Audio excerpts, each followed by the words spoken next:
je vais laisser Emmanuel Delannoy donc présenter son dernier livre, sauf erreur, qui s'appelle Biomimétique. On va le montrer effectivement sur l'écran. Donc, dernier ouvrage que Emmanuel va pouvoir vous dédicacer en sortant de cette salle sur la droite à l'issue de sa présentation, qu'il va faire en live, comme on dit. Et si vous avez des questions à lui poser, et si vous souhaitez évidemment dédicacer son livre, n'hésitez pas à le faire. Merci, et merci encore Emmanuel. Merci. Alors, effectivement, je ne suis pas Anne-Sophie Novelle, que je connais bien par ailleurs, d'ailleurs, donc on a des pensées pour elle. Alors, vous avez appris hier, en fin d'après-midi, qu'Anne-Sophie ne serait pas là. Moi, il y a 3/4 d'heure que je sais que je vais faire cette présentation. Donc, je ne l'ai évidemment pas présentée, je n'ai pas de support. Donc, ça va plutôt être une causerie un peu tranquille. D'ailleurs, n'hésitez pas à vous rapprocher, hein, si vous êtes un petit peu loin. On n'a pas forcément de micro pour la salle, mais je pourrais vous passer le mien, comme ça, si vous n'êtes pas trop loin. Ah, mais il y a un micro, formidable en plus. Voilà. Juste un petit sondage comme ça, parce que biomimétique, donc avec un H dans le titre, on va en parler en 2 mots. Bah oui, il s'affiche à l'écran là. Ça, c'est l'édition de poche qui vient de sortir, mais en fait, le livre est sorti en avril 2021, donc c'est pas tout à fait une nouveauté non plus. Qui l'a lu ici ? Bon, personne. Bah alors ça. Ah si, toi, tu l'as lu quand même. Voilà. Bon, on va pouvoir un petit peu l'évoquer. Alors, pourquoi en fait ce livre-là, peut-être avant de commencer à rentrer un petit peu dans le fond, il y a 2 ans, on avait publié ensemble un manifeste pour une éthique du biomimétisme, avec pour nous un premier axe qui était de dire, en fait, il y a 2 axes. Toute l'intelligence qu'il y a derrière le réseau des acteurs du biomimétisme, vu l'urgence écologique, c'était vraiment de dire il faut que le biomimétisme serve à ça, il faut que le biomimétisme serve à favoriser l'accélération d'une transition écologique de l'économie, de l'agriculture, de l'aménagement du territoire, qui était vraiment absolument urgente.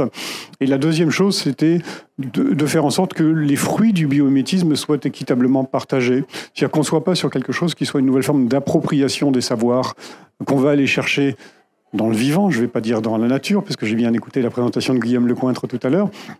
Mais on pourra en parler d'ailleurs, parce qu'il y a plein de choses qui sont soulevées dans la présentation de Guillaume qui sont intéressantes par rapport à ces sujets-là. Donc vraiment partager équitablement ces fruits-là entre l'ensemble des acteurs de l'économie et les humains, mais bien sûr avec le non-humain.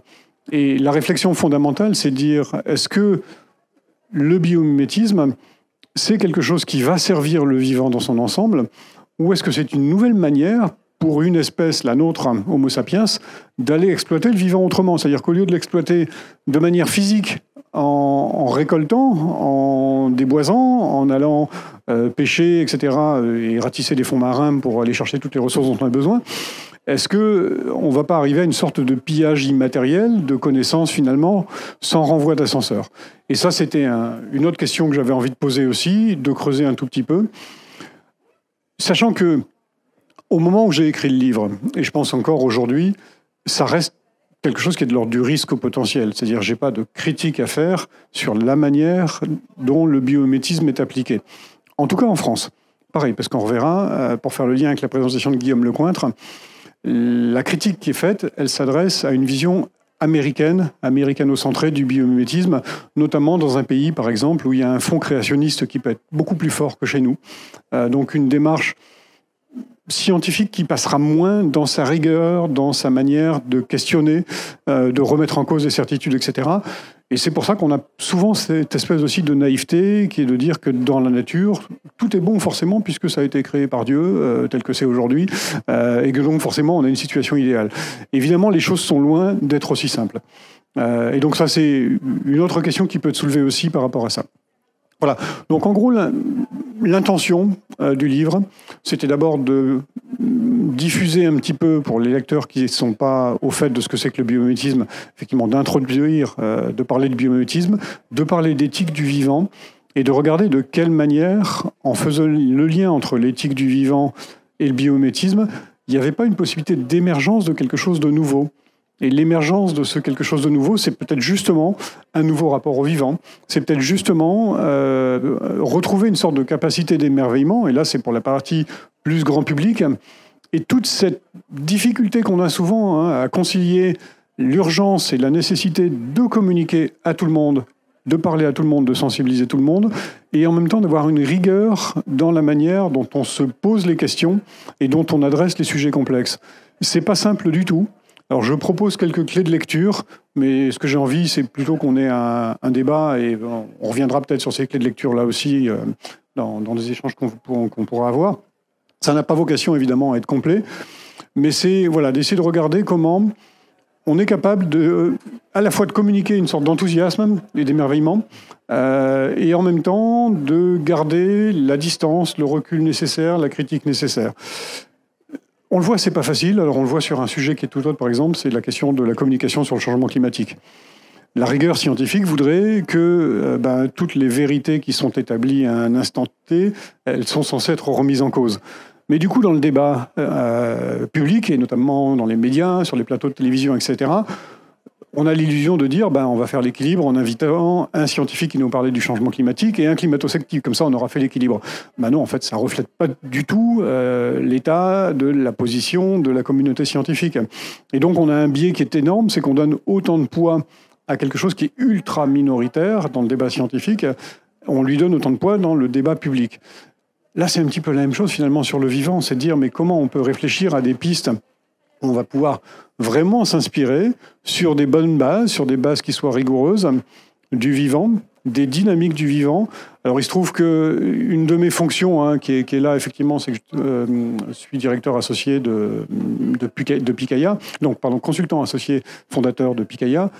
Picaya est dans le biomimétisme, mais on n'est pas dans le biomimétisme au sens design, forme, structure, process, mais on s'intéresse beaucoup plus justement aux successions écologiques, aux dynamiques écologiques adaptatives à l'échelle des écosystèmes, donc à la question des résiliences, des seuils, des ruptures, à la question des agencements de ces écosystèmes et la manière dont ces agencements évoluent dans le temps, à la question des dynamiques de rétroaction. Et moi, je suis très réticent, par exemple, personnellement, à parler de coopération, parce que coopération suppose justement un regard anthropocentré, de projeter une intention qui n'est pas là dans le vivant. Quand il y a des interactions à bénéfice réciproque, dans le vivant, c'est le fruit d'une très longue coévolution où il y a un équilibre qui s'est mis en place. Il n'y a à aucun moment donné un diplomate qui est arrivé avec un drapeau blanc en disant on voudrait coopérer, est-ce que vous êtes d'accord? Non, ça ne se passe pas comme ça, évidemment. Donc, c'est des choses qui mettent longtemps à se mettre en place. Donc, projeter des intentions, c'est toujours dangereux. Et en même temps, on comprend bien que le résultat de cette longue évolution, il peut être inspirant pour nous-mêmes, il peut être inspirant pour nos organisations. La notion de symbiose, la notion de rétroaction à bénéfice réciproque, on peut se dire, oui, finalement, d'un point de vue énergétique, d'un point de vue investissement, c'est plus intéressant pour tout le monde.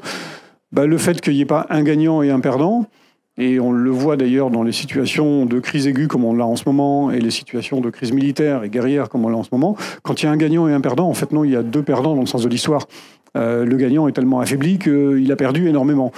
La compétition, et ça, Paul Boulanger, mon associé chez Picaya, le dit souvent aussi, c'est pas quelque chose qu'on va trouver de manière systématique dans les dynamiques d'interaction dans le vivant, tout simplement parce que ça n'est pas sélectionné comme une stratégie gagnante, parce qu'effectivement, c'est une stratégie qui va être énergivore, au sens thermodynamique. Donc, c'est pas le mode dominant. Ça existe, évidemment. Ça existe dans des contextes particuliers où ça va être adapté, mais ça n'est pas un mode systématique. Or, nous avons une société industrielle, économique, un système éducatif, un système politique qui est assez largement dominé par une vision de compétition où on aurait forcément un gagnant et des perdants, et voilà, on devrait se contenter de ça. Bon, c'est un des axes qui peut être discuté dans cet ouvrage-là aussi. Pour faire référence au propos aussi de Guillaume Lecointre de ce matin, il y a une notion qui est intéressante aussi dans le système vivant, c'est que l'évolution, elle est, comme on le dit en anglais, path-driven, c'est-à-dire qu'elle est guidée par le chemin. C'est-à-dire qu'en fait, on a l'impression que les futurs, en termes de potentialité évolutive, sont illimités. Non, ils sont illimités en termes de foisonnement à partir d'un état présent. Mais toutes les stratégies qui n'ont pas été sélectionnées par l'évolution et donc qui n'ont pas amené de dépendance aujourd'hui, celles-là, elles sont perdues. Alors, elles peuvent être réinventées, mais dans les pas de temps évolutifs, ça va prendre beaucoup de temps. Et là, on a aussi un intérêt, c'est que où on peut prendre du recul par rapport au biomimétisme, c'est de ne pas se contenter du vivant qu'on a en face de nous, mais c'est vraiment d'observer le chemin qui a amené à ces solutions-là, y compris de regarder des solutions qui auraient éventuellement été abandonnées par l'évolution. C'est pas parce qu'elles ont été mauvaises qu'elles ont été abandonnées, c'est juste que les contingences... le hasard, les contingences de l'instant T fait qu'à un moment donné, une espèce a disparu, une autre a survécu. C'est pas toujours qu'elle était meilleure, celle qui a survécu. C'est juste que parfois, il y en a qui n'ont pas eu de chance et d'autres qui ont eu plus de chance que d'autres. Et donc, de regarder le vivant dans l'ensemble de son histoire, dans l'ensemble de ses dynamiques et de ses potentialités, c'est aussi une chose qu'on peut essayer de mettre en œuvre. Ça veut dire que finalement, le gisement de connaissances qu'on peut observer en observant les dynamiques évolutives du vivant, il est encore plus illimité, quasiment encore plus infini que celui qu'on pourrait observer en regardant le vivant tel qu'il est aujourd'hui.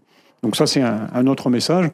Et peut-être, alors je vais en terminer avec mon propos qui peut être un petit peu fumeux, mais ce que j'aurais envie, c'est vraiment d'ouvrir le débat. Quand on regarde l'arbre phylogénique des espèces vivantes aujourd'hui, ça vous a sûrement été présenté plein de fois ici ou par plein de présentations sur le biomimétisme. On ne parle plus d'arbre du vivant, on parle de buisson du vivant. Il est d'ailleurs de forme circulaire, un peu comme une horloge finalement, avec un point central, hein, le premier ancêtre, Lucas, Last Universal Common Ancestor.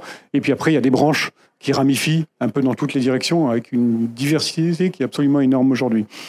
Ce qui est intéressant, c'est quand on part de ce point central et qu'on va vers la périphérie, on fait un simple constat, c'est que quand on parle de biodiversité, c'est presque un pléonasme. En fait, le vivant ne sait que fabriquer de la biodiversité. Il a une tendance à diverger, à foisonner. Tout simplement, là aussi, parce qu'il est imparfait. Et c'est ça qui est, je trouve, assez intéressant aussi. Il y a une belle leçon, peut-être d'espoir et d'humilité aussi, c'est que c'est dans les imperfections des processus du vivant que résident les potentialités d'adaptation. Le vivant, c'est un peu comme une photocopieuse qui, à chaque cycle de reproduction, ferait une copie de la génération précédente, sauf qu'à chaque copie, on introduit quelques erreurs. Et ces quelques erreurs sur des millions de pixels, de 1 ou 2 pixels, sur des centaines de millions d'années, ça donne effectivement un foisonnement et une diversité du vivant qu'on a aujourd'hui. Le message derrière ça, c'est de dire qu'on a déjà du mal à connaître le vivant qui est aujourd'hui. On a, même si au pire on voulait avoir une approche utilitariste, anthropocentrique du vivant, en sélectionnant les espèces qui seraient utiles et en disant celles-là, il faut les protéger, et celles qui seraient, entre guillemets, pas utiles, celles-là, c'est pas la peine de les protéger. On voit bien déjà, d'un point de vue éthique, c'est au moins assez douteux. Mais en plus, dans ce monde de changements extrêmement rapides, extrêmement brutaux qu'on a aujourd'hui, bien malin, qui saurait dire de quelle biodiversité on a réellement besoin et de quelle biodiversité on aurait réellement besoin dans 10 ans, dans 20 ans ou dans 30 ans. Et là se pose la question de se dire, mais finalement, il y a une sorte d'évo-compatibilité, c'est-à-dire finalement de laisser faire le vivant. Lui, il a su s'adapter pendant 4 milliards d'années. Il a su s'adapter à des crises qui étaient majeures, souvent d'ampleur au moins aussi importante que celle qu'on traverse aujourd'hui. Et il a pu se reconstruire et rebondir. Donc laisser des marges de manœuvre pour que le vivant puisse choisir lui-même ses trajectoires évolutives. Alors encore une fois, il faut mettre beaucoup de guillemets, beaucoup de prudence dans ce que je dis, etc. Il ne choisit pas, il n'y a pas d'intention, les trajectoires se font. Mais les trajectoires se font parce qu'il y a des potentialités. Si on resserre le champ des possibles en simplifiant le système vivant planétaire, parce qu'on va simplifier à travers l'aménagement du territoire, à travers les types de pratiques d'agriculture qu'on va avoir, etc., ça revient à homogénéiser les écosystèmes, finalement, à standardiser un petit peu les niches écologiques qu'on va pouvoir trouver. Ça revient à réduire le champ de potentialité à partir duquel l'évolution future, donc celle qui va nous projeter vers l'avenir, est possible. Et je terminerai par un clin d'œil comme ça, c'est que Baptiste Morisot, dans un de ses ouvrages qui s'appelle « Manière d'être vivant », nous invite à faire un exercice de pensée qui est de dire, mais on se projette il y a 580, 600 millions d'années à peu près dans les océans du Cambrien. Et on regarde derrière notre scaphandre les bestioles qui naviguent là-dedans. Il y a, je crois, 21 types d'organisations anatomiques au moment du Cambrien. Il y a une énorme crise d'extinction massive. Il y en a quasiment les 2/3 qui ont disparu à ce moment-là. Il se trouve que parmi les espèces qui nageaient dans les océans du Cambrien, il y avait une bestiole qui ressemble à une sorte de petite limace de mer, comme ça, qui faisait 4-5 cm de long. On a des fossiles, mais qui a une chaîne nerveuse dans le dos, une corde, comme on dit. C'est le premier cordé, c'est le plus ancien fossile décordé qu'on puisse trouver. C'est une bestiole qui n'avait pas de bouche, qui filtrait des microparticules en suspension dans l'eau, qui n'avait pas de carapace comme toutes les autres, qui n'avait pas de venin toxique, etc. On se demande comment elle a survécu. Pourtant, c'est l'ancêtre commun de tous les vertébrés. L'exercice de pensée, c'est de se dire, une bestiole sur laquelle on n'aurait pas parié un copec il y a 600 millions d'années, elle a connu un destin évolutif absolument foisonnant, extraordinaire, et c'est notre ancêtre à nous.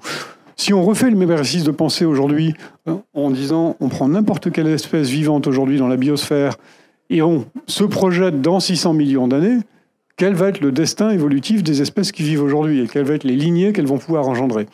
C'est ça la responsabilité qu'on a, c'est de garder ces potentialités intègres.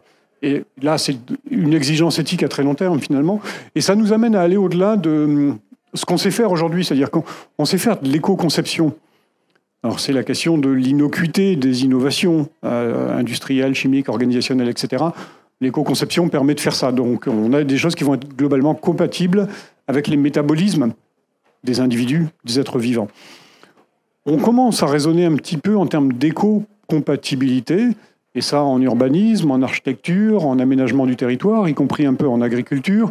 C'est de dire on va sortir de l'approche où d'un côté on va faire des réserves qui vont être complètement sous cloche, et de l'autre côté on va avoir des activités humaines qui vont pouvoir tout détruire finalement, et on va pouvoir tout artificialiser. Réfléchir un peu à la multifonctionnalité des espaces. C'est l'approche quand certains appellent le land sharing versus le land sparing. Donc au lieu de partager les espaces et de les spécialiser, on va les rendre multifonctionnels. Ça veut dire qu'on va réfléchir à des continuités écologiques. Ça veut dire qu'on va réfléchir à des politiques de conservation, de gestion, qui vont permettre effectivement une porosité, une multifonctionnalité des espaces. Et c'est pas parce qu'un espace sera un espace agricole performant qu'il sera pas aussi un espace de biodiversité. C'est pas parce qu'une ville a besoin de fournir des habitats et des bonnes conditions d'habitabilité pour des humains qu'elle peut pas non plus être habitable par d'autres espèces qui vont pouvoir y trouver des refuges. Donc voilà, c'est réfléchir vraiment à cette dimension-là d'éco-compatibilité. Mais la troisième dimension, c'est celle d'évo-compatibilité. Alors, elle a d'ailleurs été introduite par la Fondation pour la recherche sur la biodiversité. C'est dire on a aussi une responsabilité de ne pas briser des potentialités, des potentielles chaînes évolutives qui vont partir à partir d'aujourd'hui. Voilà. Donc tout ça, c'est des questions qui peuvent avoir, alors parfois peuvent sembler très théoriques, mais qui ont aussi une traduction assez opérationnelle en termes de grille de lecture sur la manière dont on prend des décisions aujourd'hui. Y compris, et moi je présente ça à des comex d'entreprise, c'est de dire, quand on prend une décision aujourd'hui, on se pose toujours la question, et celle qu'on se pose c'est normal, c'est de dire est-ce que c'est une bonne décision ou est-ce que c'est une mauvaise décision ? Dans le sens, est-ce que c'est une décision qui va avoir un impact favorable sur la santé financière de l'entreprise, mais sur la santé de nos clients, sur la santé de la société globalement, sur l'état de l'environnement, etc. Bon, ça c'est très bien. Mais le deuxième niveau de lecture, c'est de se dire aussi, est-ce qu'on est sur une décision justement qui va être évo-compatible, c'est-à-dire qu'elle va être ouvrante. En gros, est-ce qu'elle va élargir le champ des possibles ? Est-ce que cette décision est de nature à élargir notre marge de manœuvre pour des décisions futures et donc notre liberté future ? Ou est-ce qu'à l'inverse, c'est une décision qui est enfermante, c'est-à-dire qu'elle nous fait rentrer dans des dynamiques de très forte inertie ? Je vais prendre juste deux exemples qui ne sont pas forcément les plus pertinents, mais quand on fait un choix de stratégie énergétique à l'échelle d'un pays ou d'un continent, on peut partir sur un modèle hyper centralisé, et je ne rentre pas dans le débat nucléaire, pas nucléaire, etc., mais ça peut être un modèle hyper centralisé, qui peut être thermique ou nucléaire d'ailleurs, un peu importe. Mais ça veut dire que derrière, vous avez un réseau de distribution d'électricité qui va être construit pour ça. Ce réseau, est-ce qu'il va être le plus adaptatif ? Est-ce qui va permettre de faire la part à des modes de production plus décentralisés, plus sobres en énergie, plus proches des lieux de consommation ? On voit que ça va être difficile. Parce qu'on a cette inertie d'un réseau qui a été construit pour un modèle centralisé. En termes de mobilité, c'est un petit peu la même chose aussi. Si on fait, et on voit bien aujourd'hui les difficultés qu'on a à en sortir, si dans les années 60-70, on fait un choix du tout automobile, qu'on aménage les villes, les réseaux interurbains, etc., pour de la mobilité motorisée individuelle, on voit bien que les alternatives, au moment où on commence à questionner ce modèle-là, sont extrêmement difficiles à mettre en place parce qu'on a des infrastructures qui nous enferment quelque part, qui nous piègent dans ce mode de mobilité qui est un mode dominant. Et donc toute la question, c'est pas de critiquer le passé avec le regard qu'on a aujourd'hui, parce que ça, c'est facile à faire, c'est de se dire, est-ce qu'on ne peut pas apprendre quelque chose de ça? Et se dire, ce critère-là, on ne pense pas d'habitude à le mettre dans les critères de décision, mettons-le aujourd'hui. C'est-à-dire, posons-nous la question de dire, est-ce que ça nous... Encore une fois, ça renforce notre marge de manœuvre, ça élargit le champ des possibles, ou est-ce qu'éventuellement, c'est de nature à conditionner l'avenir et donc nos capacités de décision future? Voilà. Il y aurait plein de choses encore à dire, mais le reste, c'est dans le bouquin, vous irez le lire. Mais par contre, s'il y a des questions ou des témoignages, des gens ont envie de partager des idées, on peut le faire, c'est le bon moment, je pense. Oui. En tant que chef d'entreprise, toute ma vie, c'est que je me suis posé une question. Je me suis dit, en tant qu'inventeur aussi, donc je me suis posé une question, étant Canadien aussi, donc sur quels sont les besoins de la vie au lieu des besoins humains. Et donc, en fonction des besoins humains, on les connaît tous, on veut du progrès, tout ça, et ça nous a amené actuellement dans un conflit mondial. Et donc, comment on pourrait résoudre cette situation-là en regardant, en faisant la part des choses, puis en regardant les besoins de la vie. Qu'est-ce que la vie a besoin et comment on peut contribuer, nous, en tant qu'êtres humains, à nourrir la vie au lieu de la détruire. Et donc, c'est beau d'inventer, je suis inventeur moi-même, mais au lieu d'inventer n'importe quoi, on pourrait peut-être se poser des questions en tant qu'être humain, comment on peut nourrir cette vie-là, parce que c'est la vie qui nous donne la vie. Et donc, je sais pas, qu'est-ce que vous voyez là avec votre biomimétique? Est-ce que vous voyez la relation justement avec les besoins de la vie? Quelle est votre relation avec les vrais besoins de la vie et non les besoins superficiels de l'être humain qu'on voit depuis les 100 dernières années? Oui, alors merci pour la question. C'est effectivement un point très important et qui suppose que finalement, quand on veut réfléchir à l'éthique, notamment l'éthique du vivant et des relations entre humains et non-humains, on n'a pas une éthique monochrome. Il faut qu'on ait une éthique polychrome ou stéréoscopique, quelque part, avec plusieurs points de vue. Pendant très longtemps, on a eu des débats que je trouve un peu stériles, moi, entre est-ce que la question d'une éthique anthropocentrée ou écocentrée doit dominer. Si on oppose les deux comme ça, en disant il faudrait en choisir une, en tant qu'être humain, j'ai pas d'autre choix que de choisir l'éthique anthropocentrique finalement. Mais sauf qu'en fait, si on raisonne sur un anthropocentrisme élargi et qu'on comprenne quelles sont nos relations avec le reste du monde vivant, ces relations d'interdépendance, cette nature totale plutôt que cette nature qui se sépare finalement, ce concept de nature qui est très piégé là aussi, on comprend qu'effectivement on ne peut pas adresser les besoins humains sans adresser en même temps les besoins des non-humains. Et ça pose la question du partage de l'espace, du partage des ressources. Quand Gilles Boeuf donnait ce chiffre ce matin de 70% du poids total des oiseaux sur Terre, c'est une seule espèce, c'est les poulets, et donc les 10 000 autres espèces d'oiseaux pèsent plus que 30%. Mais quand on prend les mammifères, c'est encore pire, puisque les mammifères, en gros, vous avez 30% du poids, c'est l'espèce humaine, vous avez 56%, c'est les animaux d'élevage, et il n'y a plus que 4% du poids, c'est la biomasse de l'ensemble des autres mammifères. Donc, on voit bien que le partage, il n'est pas là. Donc oui, effectivement, raisonner. Et alors ça, c'est un autre point aussi. J'en parle un petit peu, parce que mon livre précédent, c'était la permaéconomie, l'éthique de la permaculture. Et il y a 3 piliers, c'est prendre soin de la terre, prendre soin des humains et partager équitablement. Mais partager équitablement, c'est partager équitablement entre nous, mais avec l'ensemble de l'écosystème. Merci beaucoup pour la question. Je ne sais pas si on a une autre envie. Oui ?